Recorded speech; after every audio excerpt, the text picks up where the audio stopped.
Is that your weapon of choice? It's not my weapon of choice. I'm more about the guns, but four, he's about these things here. Yeah. I've heard a bit about the guns. You were even just talking about them too. It sounds like there's some cool props, to say the least. There's some awesome props. Yeah, our props team's done a really great job building. You know, what's interesting about the show is that it's sci-fi, but it's really based in a reality that everyone can understand. So, you know, we don't have sort of far-flung weapons. You're going to recognize them, and they start with real weapons. And they take what exists today, a model of that, obviously, and then they add certain elements to that gun. So when you look at it, it just looks like a normal gun, right? With a sort of sci-fi bent, and then there's Bubba, my big gun that doesn't look like a normal gun. That one looks, I don't know, like some laser pulse kind of gun, whatever. It's neat. Yeah. Nice. Well, tell me a little bit about your character. No. What's his name? I'm not going to tell you. What's his? It's all over. No. What's his designation, I guess we should say? My designation is 3. 3. We're all named after the order in which we woke up. Right. And my character woke up 3rd. He has a name, Marcus Boone. We all have names, our characters do. Except for 5. Takes a long time before you know 5's name. Sure. But the rest of us, you know at the end of the first episode, you know what our names are. And we choose to go by our numbers instead of our names. And that's because everyone except for me really tries to just dissociate themselves from their past, and so they take their new identities. And 3, he just goes along with it. And do they know anything about themselves? Like, have they found stuff in the ship about themselves, or is it really just a blank slate? Yeah. So when they wake up, they know nothing. I mean, they can speak, and they have whatever were their sort of special skills that they'd worked a whole lot at that got into their muscles, like muscle memory skills. Right. Like Ford, his weapons. These are all Ford's weapons here, and carpets. Yeah. he's awfully mean with the carpet.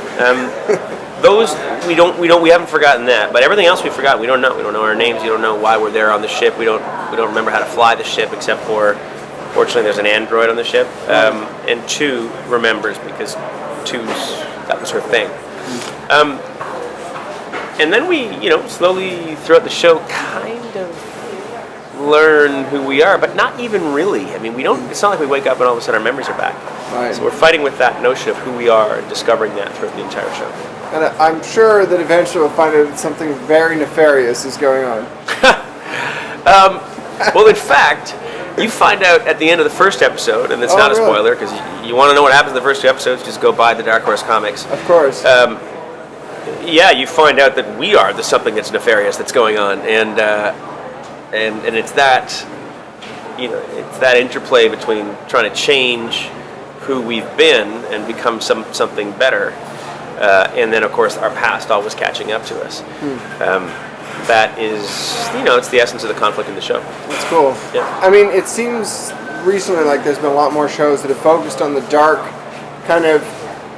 elements. There's been people doing dark deeds that have bright sides, I guess you could say. That's it. I would say what's interesting about this show is, although it starts off with essentially a bunch of murderers and mercenaries and kidnappers and what would really be a bunch of bad people. When we all wake up from that event that I don't even actually know as an actor yet. I don't know how our memories were wiped.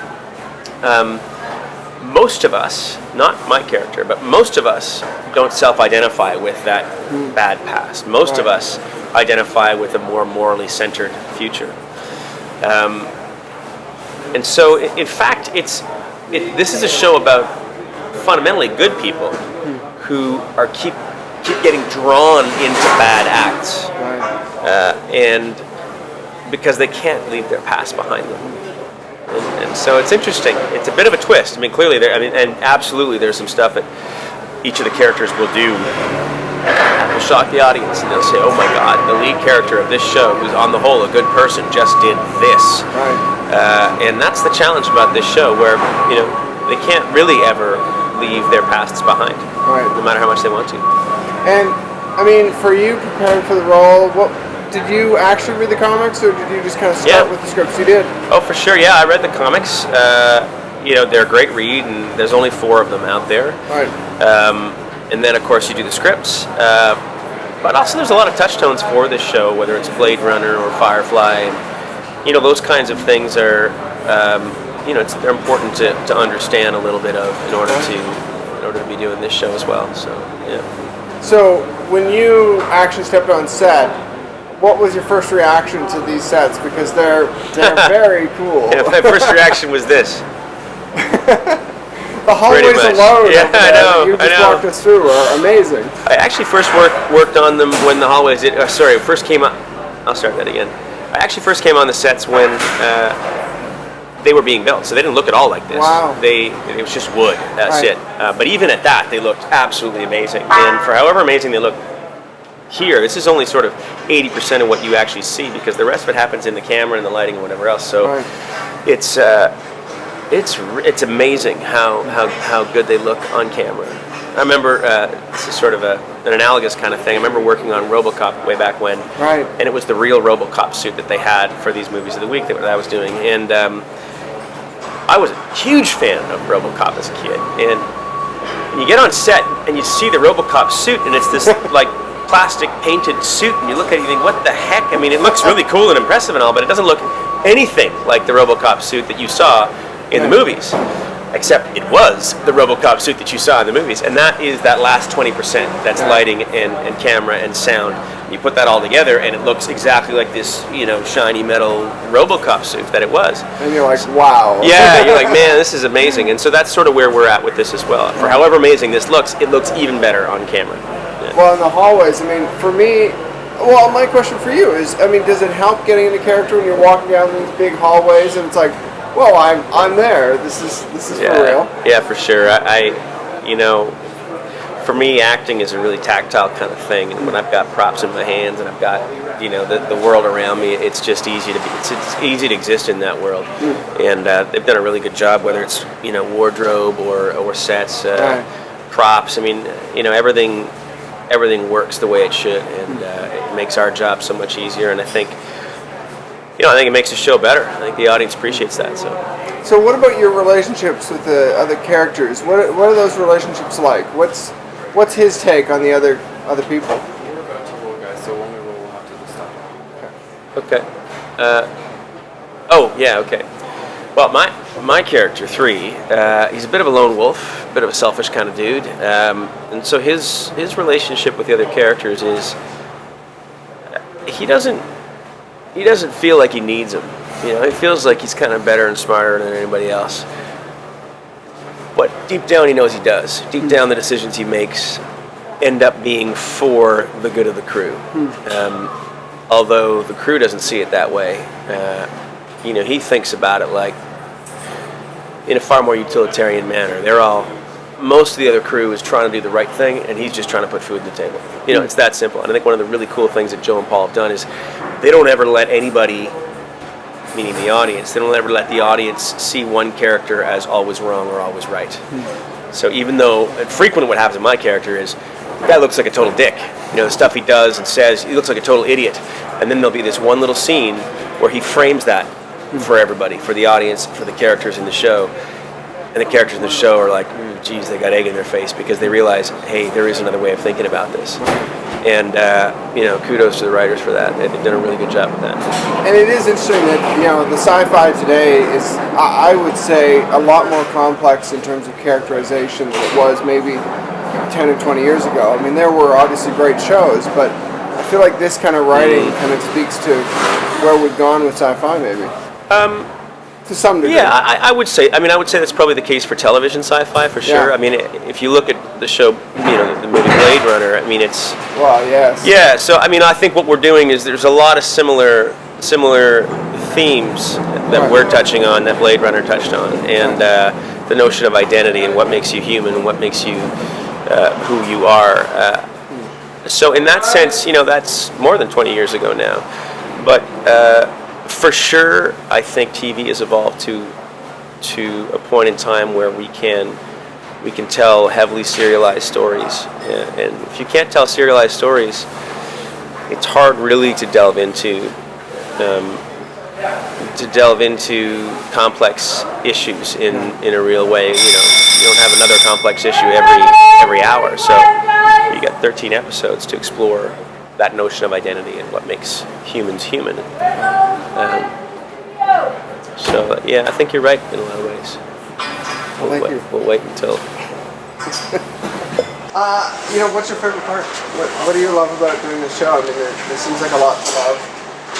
There's a lot to love about this show. Aside from the fact that it's just rewarding work, telling good stories, being involved with a good team, telling good stories. The part that I think I love, identify the most with is my character's basically Han Solo. Right? Basically, we're all kind of Han Solos, and I'm the most Han Solo of the Han Solos. So that's amazing. For anyone in my generation, that's cool. That's a real blast. Now, I'm not saying that my character is, or I don't want to compare myself the whole 9 yards, but to be that kind of fun, wisecracking mercenary guy on a sci-fi show is kind of neat. Cool. So, for me, I would say my character is the part of this experience that's been the most rewarding. That's interesting because we don't always get to compare off those archetypes that we've had around for so long. Well, what's funny is I've been lucky to play archetypes before. I mean, I think on Lost Girl, the most easy comparison would have been Tony Stark, and that's a real archetype. And so I've been lucky to play those kinds of characters where I'm not playing the character, but they're very easy touchdowns. Yeah, that's cool. Yeah. Well, I mean, do you have anything you're looking forward to shooting that you can just hint at? Anything that's major action or drama? Or what I'm really looking forward to is my backstory episode, which is the next episode we shoot, where someone comes back from my past that reframes who my character is entirely to the audience and to me, and my character has a tough time even accepting that he was that person. Right. And the weird thing about it is that it turns out my character did something really good, and he has a really tough time accepting that that's who he was.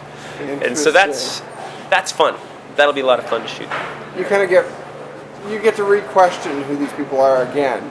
Basically. Well, that's what Joe and Paul have done throughout the entire thing, right? Where they, I think the basic architecture of the show is that, they don't know who they are. They assume they're good. The audience assumes they're good. And then by the end of the first episode, you realize, oh my gosh, they're really not. And then each of the characters sort of decides for themselves who they are. And then their backstories bubble up. And that changes their perception, the audience perception of who they are, and sends them in a new direction regarding their journey. And that's just general writing terms I'm talking about. And hats off to those guys because they've done a really, really amazing job with crafting those character storylines. Well, thank you very much. Yeah, thanks.